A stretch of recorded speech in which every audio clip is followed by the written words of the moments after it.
Mukunda Silks grand opening on 23rd November at Dilshuk Nagar. 1400 rupees sarees, 111 rupees fancy pattu sarees, మీ సొంతం. దాసరి గారితో, జంధ్యాల గారితో, SV Krishna Reddy గారితో ఇంతమంది act చేశారు. రేలంగి నరసింహారావు, కే వాసు గారు, అలాగే మన సాగర్ రెడ్డి అని ఆయన మంచి డైరెక్టర్. అమ్మ దొంగ ఇలాంటి సినిమాలు బాగా తీశాడు. వీళ్ళందరిలో ఏదైనా కామన్ పాయింట్ ఏదైనా ఉందా? వాళ్ళు ఎవ్వరూ వదిలిపెట్టండి కామెడీని వదిలిపెట్టి ఏది చేయలే. ఏ డైరెక్టర్ అయినా సరే, పెద్దవారి దగ్గర నుంచి ప్రజెంట్లో వచ్చిన డైరెక్టర్ వరకు హాస్యాన్ని మిస్ చేయకుండా చేశారు. అందువల్లే ఆ సినిమాలన్నీ బాగుంటాయి, చూస్తారు. మొత్తం 100 ఏళ్ల సినిమా చరిత్రలో వినోదం లేకుండా సినిమాని చూడడం కష్టం అండి. ఆ వినోదాన్ని అందిస్తూ ఆ సెంటిమెంట్ చూపించడమో, ఆ కామెడీ ఎండ్ చేయడమో, ఆ సీరియస్నెస్తో ఏ రసమైనా కానివ్వండి, కామెడీ అనేది ఇట్స్ ఏ కంపల్సరీ. అది ఒక ఔషధం. అంతే. వీళ్ళందరిలో డిఫరెంట్గా ఒక్కొక్కరికి ఒక్కొక్క క్వాలిటీ ఉంటుంది. డిఫరెంట్గా మేబీ వాళ్ళు డైరెక్ట్ చేయడంలో కానీ వాటిలో మీరు ఏది డిఫరెంట్గా ఒక్కొక్కరికి వీళ్ళకి ఇది వీళ్ళ కీ పాయింట్, వీళ్ళకి ఇది కీ పాయింట్ వాళ్ళు డైరెక్ట్ చేయడం అని తెలుసుకున్నది ఏమైనా ఉందా? నేర్చుకున్నది కానీ మీరు, లేకపోతే వాళ్ళు సెట్లో ఎలా ఉంటారు, ఎలా బిహేవ్ చేస్తారు? అంత టెన్షన్ మూడ్లో కూడా జంధ్యాల గారు మీరు అన్నారు కదా, చాలా కూల్గా ఉండేవాళ్ళు, ఎప్పుడు కూల్గా ఉండే. అలాగే ఆ కూల్గా ఉండే తత్వం రాఘవేంద్రరావులో ఉంది. ఎవ్వరూ దాన్ని ఆ ఏరియాని టెన్షన్తో భయపెట్టే తీరున్న లక్షణాలు చాలామంది తక్కువ ఉన్నాయి. ఎక్కడో ఉంటారులేండి, వాళ్ళకి వర్క్ కంప్లీషన్ కాకపోయినా వెంటనే చేయాల్సి వచ్చినా, ఎవరినైనా ఆర్టిస్ట్ని వేరే చోటకి పంపాలన్నా, ఇవాళ ఫుల్ డే గుండెమంతరావు ఇక్కడ మధ్యాహ్నం వరకే ఉన్నాడండి, పొద్దున్న రాడంట అన్నారనుకోండి, ఆ టెన్షన్ ఉంటాయి వాళ్ళకు ఉంటాయి. ఆ ఆర్టిస్ట్ని ఎందుకు ఇచ్చారు, ఇంటర్వ్యూకి వెళ్ళాడా, సర్లేండి అని దాన్ని అడ్జస్ట్ చేసి ఎలా చేయాలి అని చూస్తారు. అది అందరికీ ఉంటాయిలేండి. అలాంటి ప్రాబ్లమ్స్ అందరికీ ఉంటాయి. ఆర్టిస్ట్ పరంగా ఉంటాయి, డైరెక్టర్ పరంగా ఉంటాయి, సహజం. అమృతం స్టార్ట్ చేయకముందు ఫుల్గా సినిమాల్లోనే ఉన్నారు. అప్పుడు ఎలా ఉండేది మీ మంత్లీ స్కెడ్యూల్? అంటే మంత్ మొత్తం మూవీస్లోనే ఉండేవాళ్ళ, లేకపోతే మీరు అదేం లేదమ్మా, మాకు ఆఫర్ వచ్చిందే చేయడం. అలా అని మంత్ మొత్తం నేను బిజీ అని అనను, తప్పది. ఆఫర్స్ వచ్చినప్పుడు సినిమాకి కానీ, టీవీకి కానీ, స్టేజ్కి కానీ అన్నిటికీ వెళ్ళిపోయాను. నా పాలసీ అంతా మొదటి నుంచి వచ్చిన ఆఫర్ని వినియోగించుకొని చేసుకోవడం. అది సినిమా, టీవీ, స్టేజ్ ఏది తక్కువ కాదు నాకు అనే భావం. నటన ఒకటే అంతే. లేకపోతే 3 మాధ్యమాల్లో చేయటం ఎలా కుదురుతుంది అందరికీ? రెగ్యులర్గా చేయాలంటే అంతమందికి డేట్ కుదరదు. ఏదో ఆఫర్ వస్తే అది చేసినాం. వచ్చినప్పుడు బాగా బిజీగా ఉన్నాం. సీరియల్ చేసినప్పుడు సీరియల్ నన్ను అనేవాళ్ళు, టీవీ మాత్రమే చేస్తున్నారు ఏంటండి అంటే, టీవీ ఆఫర్లే వస్తున్నాయండి అని. ఏంటండి టీవీ మానేశారు, సినిమాకి వచ్చారు మళ్ళీ అంటే, అవునంటే ఏంటి మళ్ళీ సినిమాలు వస్తున్నాయి. నన్ను నేను సమర్థించుకునేవాడిని, ఇంకా అంతకంటే ఏం చేయను. వర్క్ అదే జరిగింది. వర్క్ అంటే సమర్థించుకోవడం అంటే దాన్ని ఇంకో రకమైన భావం తీసుకోను, పాజిటివ్గా.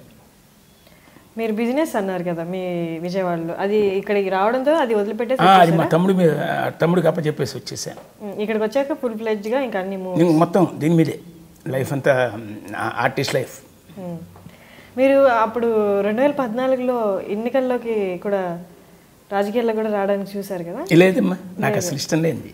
ఏ పార్టీ తరఫున అసలు ఏది ఇష్టం లేదు. అంటే ఎవరి పార్టీని మరో రకంగా అంటున్నానని కాదు, నాకు ఏది ఇష్టం లేదు. రాజకీయపరమైన ప్రయత్నం నాకు లేదు. దాని మీద మా ఫ్రెండ్ ఒకడు అడిగాడు నన్ను, ఎందుకురా నువ్వు రాజకీయాల్లోకి రావట్లేదు అంటే, నేను అంతగా నటించలేనురా.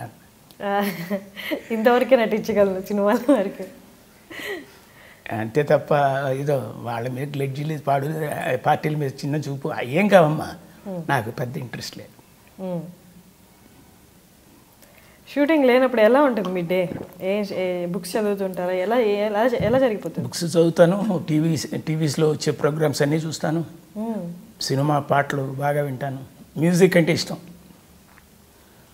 అలానే మ్యూజిక్ సంగతులన్నీ తెలుసు అని అంటాం తప్పది, నాకు ఏం తెలియదు. బట్ ఎంజాయ్ చేస్తాను, బాగా ఎంజాయ్ చేస్తాను.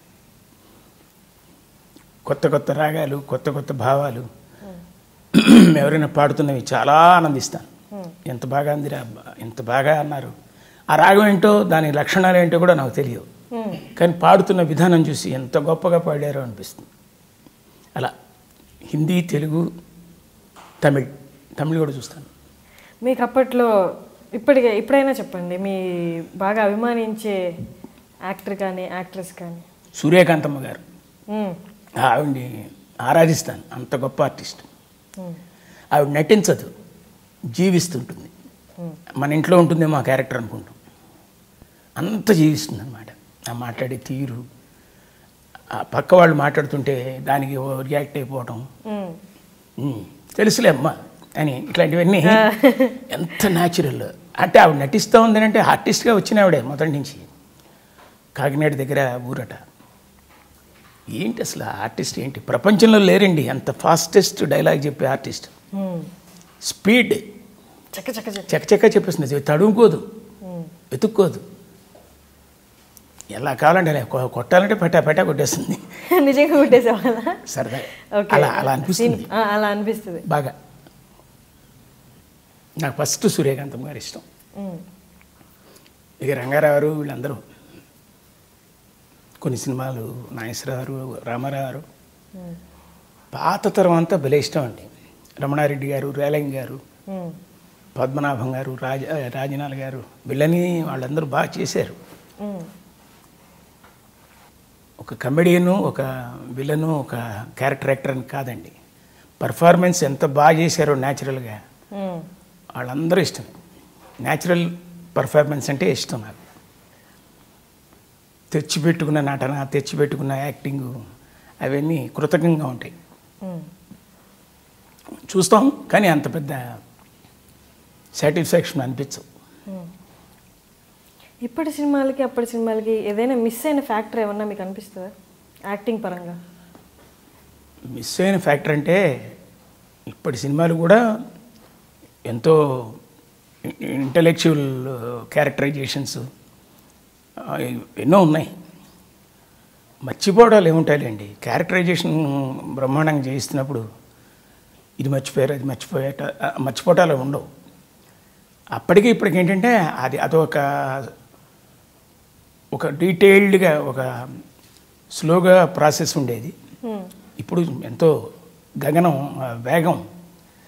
ఈ వేగం కావాల్సిన సంబంధించిన వేగం లేకపోతే చూడలేరు. మా చిన్నతనంలో రైతు బిడ్డ అని ఒక సినిమా చూశాను. బళ్ళారి రాఘవ్ గారి హీరో. కూతురు వచ్చి వాళ్ళ నాన్నని అడుగుతోంది, నాన్నగారు ఆ జమీందారీ మనుషులు వచ్చి మన పశువుల్ని తోలికెళ్ళిపోయారు అని అంత స్లోగా చెప్పింది. దానికి ఆయన సమాధానం, తోలికెళ్ళిపోయారా, ఎంత మానుషం, వాళ్ళ ఆగడాలకి అంతు లేకుండా పోతాం అని ఇంత మెల్లగా అన్నాడండి. బాబు ఇంతసేపు చెప్పాడేంటి ఆయన. రియల్ లైఫ్లో అలా ఉండదు కదా, తోలికెళ్ళిపోయారా అన్నట్టు ఉంటుంది కదా. ఆయన చేసిన ఆయన మహానటుడు బళ్ళారి రాఘవ్ గారు. అంటే 70-75 ఏళ్ల క్రితం ఆ టెండెన్సీ, 50 ఏళ్ల క్రితం ఇంకొక, 25 ఏళ్ల క్రితం ఇంకో రకంగా, అట్ ప్రజెంట్ ఇంకో రకంగా, స్పీడ్లో తేడాలు. Horse power. మీ టైంలో ఎలా ఉండేది? సేమ్ అదే డైలాగ్ ఉంటే కొంచెం సటిల్గానే ఉండేది, పర్లేదు. అంటే మరీ పరుగులెత్తల. అందుకే ఆ సినిమాలు ఇప్పుడు వేసిన చూస్తున్నారు. అంటే ఆ తరం వాళ్ళు ఎక్కువ చూస్తారు పాత సినిమాని. ఈ తరం వాళ్ళు కూడా చూస్తారా? ఇందాక అన్నారు కదా, పరిగెడుతూ ఒకసారి ఆగి అవి చూస్తారు. అవును.